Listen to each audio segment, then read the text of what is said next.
Okay. Everyone has experienced underage drinking at one point in their life. Some of you may have experienced some nausea, maybe some dirt, or a lost shoe. Today I'm here to talk about how underage drinking limits actually influences teens to binge drink and develop irresponsible drinking habits. First, I'm going to talk about the reaction theory and how it's driving underage drinkers out of hand. Second, I will talk about how Europe having a lower drinking age actually has a smaller rate of binge drinking than Americans do. And I also talk about how lowering the drinking age can actually be beneficial to our society. As Americans as a society determines that when a teenager is 18, they can enlist, serve, fight, and even die for their country, smoke and buy cigarettes that cause cancer, and sign legal documents and be held responsible for their actions. But they are not allowed to buy or consume alcohol. Many people under the age of 21 consume alcohol since prohibition was instated. The reaction theory is when people believe that their freedom is being unfairly restricted. That causes the intense motivational state.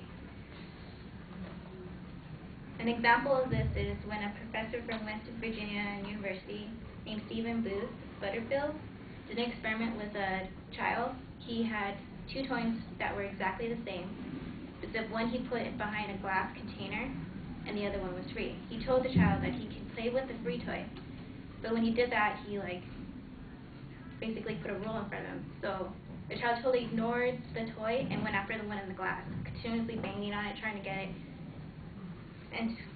until he got tired.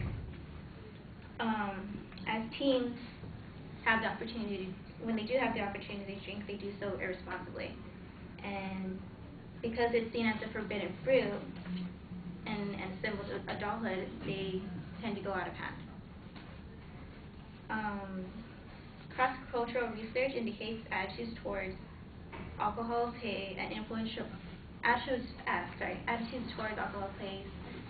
role, whereas installing a drinking age limit does the opposite. Research from World Health Organization compares consumption from Europeans to Americans.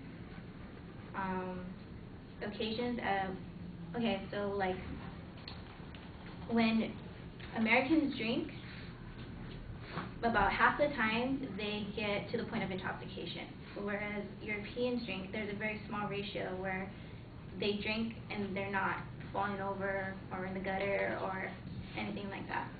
But for Americans, they tend to get out of hand. European age limit to drinking can go as low as 14 to 15 years old.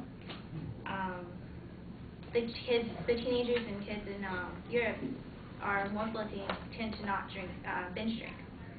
And some reasons of this could be because you have your parents there drinking with you, so they're kind of being the example, showing responsibility while drinking, like at dinner or something. And it kind of takes away the whole forbidden fruit thing because they are allowed to have it, so it isn't as desirable as it would be if you can't have it. Andrew F. Wells, PhD of the University of Illinois, at an Urbania campaign began his study of the effectiveness of education EDU. And what his research was that he set up a prevention program online that is it's like an interactive education experience, like responsibility and so forth.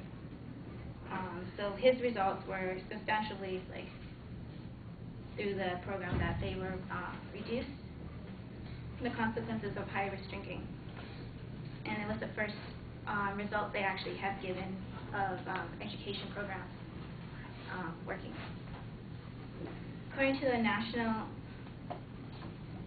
Epidemiologic Survey, alcohol and related conditions conducted by the NIAA, about 33% of the teens from ages 16 to 20 have ridden in a car with someone intoxicated. And 40% of this age group has actually have died due to alcohol-related incidents. And that's just besides the fact of drunk driving. The designated driver program actually sends an explicit message of that it's okay for you to drink as long as there's someone designated. But as you've seen in the percentage, that it's not just drunk driving that causes teens to get killed or die or hurt or whatever. It's drinking to be impaired in the first place. And an abstinence-based education program preventing the underage drinking actually leads to extensive drinking instead of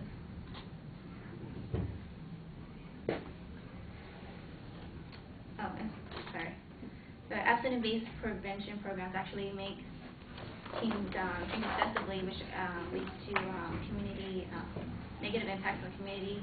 They vandalize, they do stuff they wouldn't normally do. Some of my friends actually went and threw a couch in a swimming pool in high school.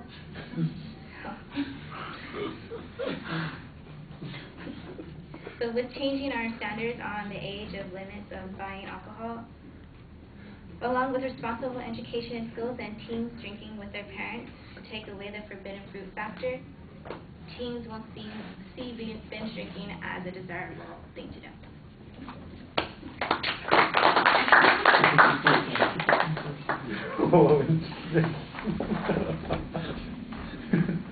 Cops, brothers, cops, get in trouble. All right, so Mihir, what did you think? I think the topic is really relevant to our age group, just because a lot of our age group is within that age range of just being able to drink or we're going to turn 21. I think when she used the example of the forbidden fruit, it's a really good example because I think all of us can relate to it before we're 21 and then when we turn 21, as well as using the example of how Europe, how their kids are able to drink when they're younger, so they don't really have that need to drink or try and break the rules and have the rebellious stage.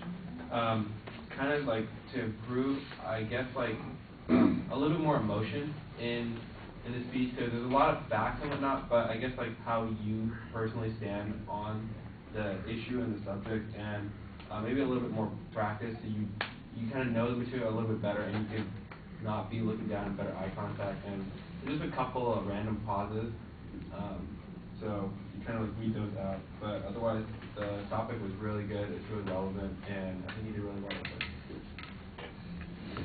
All right. I thought the opening was a little confusing because ultimately it is about whether or not the drinking age is set too high, and you kind of back into that instead of being more straightforward about it. Once you get to the body of the speech, though, you outline the supporting claims relatively clearly, and it's not that difficult to follow. I thought that you had some pretty good supporting material at times, and other times there was something missing. For example, there's this discussion about the difference between the European drinking habits and American drinking habits, and I heard a little bit about the drinking to get drunk, but I didn't remember hearing statistics on that or a source citation on that, and I thought that was a little strange since you had information in other places where you were doing that. So you needed to provide the backup on those particular points. The discussion about the study from the University of Illinois and the program at preventing drinking, I'm not sure why that was in the speech. It doesn't really seem to be advancing the claim of fact that you're making,